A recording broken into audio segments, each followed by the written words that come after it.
მოგესალმებით ძვირფასო მეგობრებო, 19 დეკემბერს ნიკოლოზ სასაულმომქმედის დღე არის.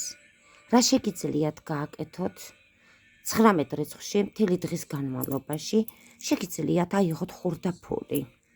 20 კაპიკიანი, 5 კაპიკიანი, 10 კაპიკიანი, სხვადასხვა ხურდაფული იყოს და ჩადეთ თქვენს ფეხსაცმელში, ჩააგდეთ და თქვით ეს სიტყვები: ნიკოლოზ სასაულმომქმედი აქ გაიარა, მე კურთხვა მაჩუქა, სადაც არ უნდა წავიდე, წარმატება ჩემთანაა, სადაც მე ვარ, სასაულმომქმედი ნიკოლოზის ხელია.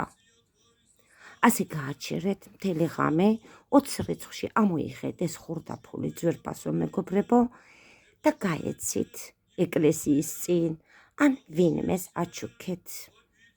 ნახვამდის.